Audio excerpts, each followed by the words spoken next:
Halo,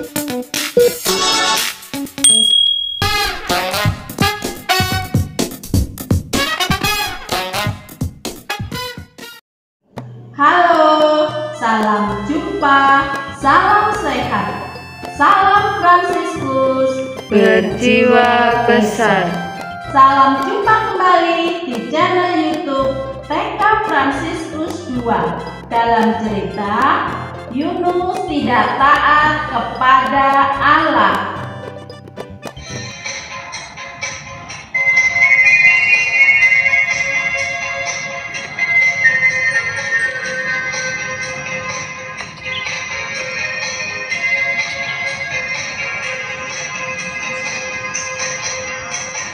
Yunus di perut ikan, pom pom pom. Yunus di perut ikan.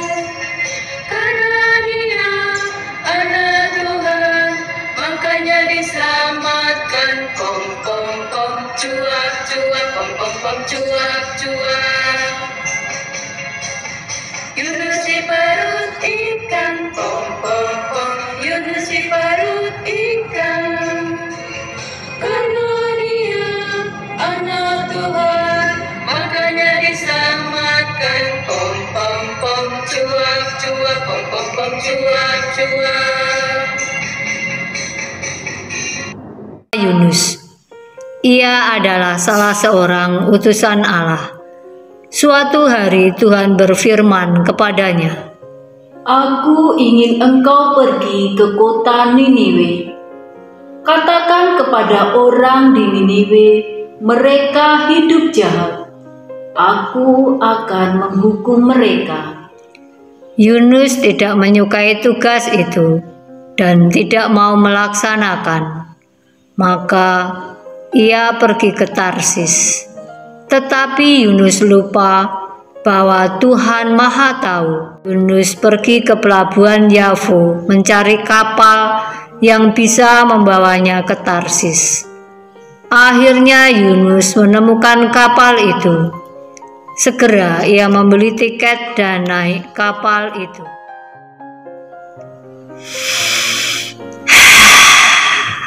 Biarlah orang-orang Niniwe yang jahat dihukum oleh Tuhan. Di atas kapal, Yunus mencari tempat duduk yang nyaman. Yunus merasa dirinya lepas dari Tuhan, lalu tertidur pulas. Tuhan tahu Yunus ada di dalam kapal, lalu mengirimkan badai ke tengah laut.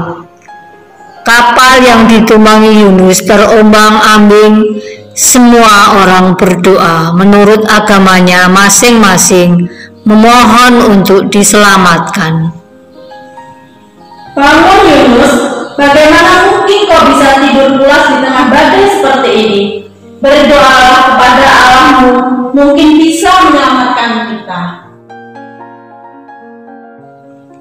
Ketika mereka mengetahui Yunus orang Israel, mereka berkata, Engkau telah mencoba melarikan diri dari Tuhan. Sekarang katakan kepada kami cara menghentikan badai ini. Lemparkan aku ke dalam laut, pasti badai ini akan berhenti. Tetapi awak kapal tidak mau melemparkan Yunus ke dalam laut. Mereka berusaha membawa kapal ke daratan, namun mereka tidak sanggup. Lalu mereka melemparkan Yunus ke laut. Tiba-tiba badai itu berhenti. Hap! Yunus pun tersedot masuk ke dalam mulut ikan. Dalam perut ikan, Yunus berdoa, Tuhan, ampunilah kesalahanku karena tidak mau melaksanakan perintah-Mu. Setelah 3 hari 3 malam, Tuhan menyuruh ikan memuntahkan Yunus di pantai. Beritahukan pesanku kepada mereka. Siap Tuhan, saya berangkat. Selama 3 hari, Yunus menyusuri kota Niniwe sambil berseru, 40 hari lagi Niniwe akan dihancurkan. 40 hari lagi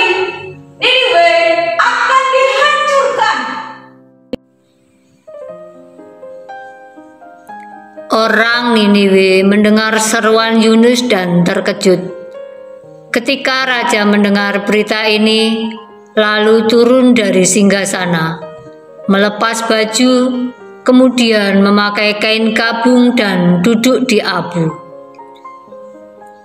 Hai rakyatku semua, pakailah pakaian sederhana. Semua harus berpuasa. Mohon ampun kepada Tuhan dan berjanjilah bersikap baik kepada semua orang. Ketika Tuhan melihat orang Niniwe menyesal dan mengubah hidupnya, Tuhan tidak jadi menghukum mereka dan membiarkan orang Niniwe tetap hidup. Yunus tidak senang. Tuhan, mengapa Engkau mengampuni mereka? Bukankah mereka itu orang-orang jahat? Itu tidak adil. Yunus, mengapa engkau marah? Apakah sikapmu itu benar? Yunus pergi ke sebuah tempat di sebelah timur kota itu untuk meratap. Yunus duduk menantikan apa yang akan terjadi di kota Niniwe.